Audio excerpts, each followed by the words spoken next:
وہ بھی کشف مجوب کے اندر لکھا ہوا ہے, جس کی بنیاد پہ انہوں نے سب کو آگے لگایا ہوا تھا جی. او جی یہ نبی نو کہندے نے کہ مر کے مٹی ہو گیا. میں دسنا کون کہندا ہے؟ تواڈے وڈے کہندے نے. ہاں کشف المحجوب میں لکھا ہے. اور تمہارے ایک دوسرے بڑے بابے تذکرۃ الاولیاء والے فرید الدین عطار, جسے منگولوں نے قتل کیا تھا, ہاں انہی منگولوں کی اولاد میں سے اب میں مسلمان اللہ کے فضل سے, جسے اللہ تعالیٰ نے ہدایت دے دی الحمدللہ, اب تمہارے بزرگوں کو علمی طور پہ کر رہے ہیں اللہ کے فضل سے.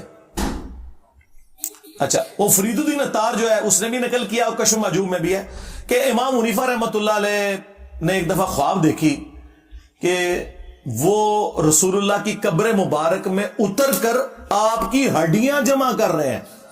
ہاں جی, اور شرم آئی کشف محجوب کے ترجمے والے کو نا, اس نے پتا کیا لکھا؟ استخوان مبارک جمع کر رہے ہیں.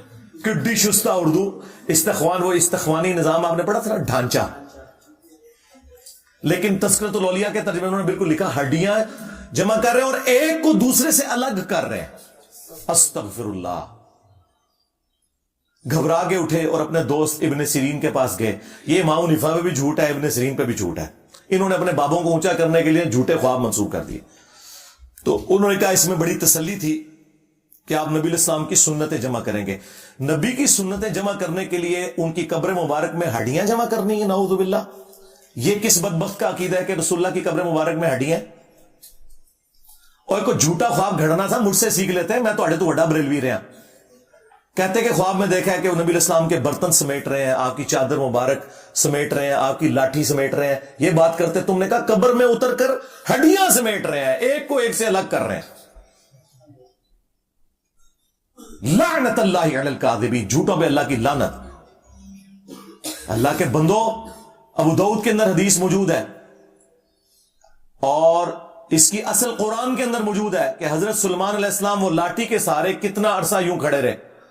دیمک نے لاٹھی جب وہ چاٹ لی تو ان کا جسم مبارک نیچے آیا, لیکن حضرت سلیمان علیہ السلام کے جسم کو کوئی نقصان نہیں پہنچا. وہ کیونکہ ٹیمپل آف سلیمان, ہیکل سلیمانی تعمیر کروا رہے تھے.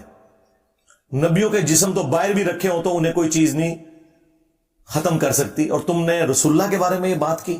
ابو داؤد میں حدیث ہے, ابن ماجہ میں بھی, مشکات کے اندر بھی حدیث موجود ہے.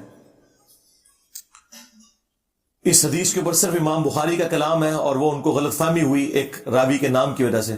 باقی پوری امت کے محدثین نے اس حدیث کو ایکسپٹ کیا, لیکن امام بخاری اس عقیدے کو صحیح سمجھتے ہیں کیونکہ امام بخاری صحیح بخاری میں لے کے آئے ہیں کہ حضرت عمر فاروق کا پاؤں آلموسٹ 70 سال کے بعد قبر مبارک سے باہر نکل آیا تھا جب حجرہ عائشہ کی دیوار گر گئی تھی.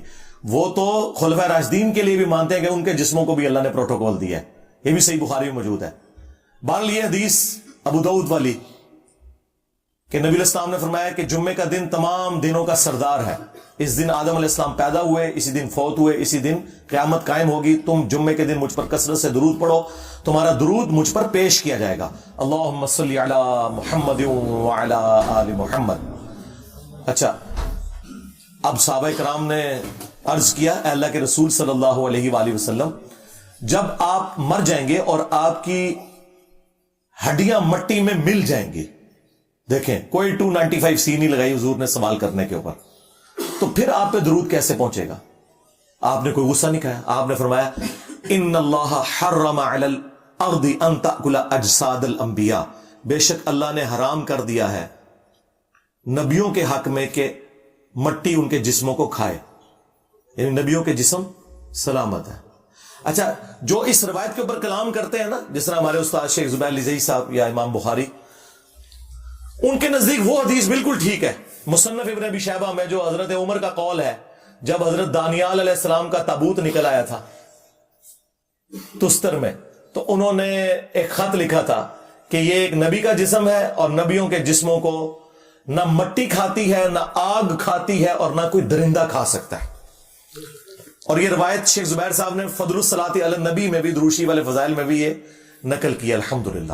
تو امت کا تو عقیدہ ہے کہ رسول اللہ کا جسم اطہر جو ہے وہ قبر میں سلامت ہے اور آپ آخرت کی زندگی کے ساتھ زندہ ہیں. تو تمہارے بزرگ یہ کس قسم کا عقیدہ بتا کے گئے ہیں؟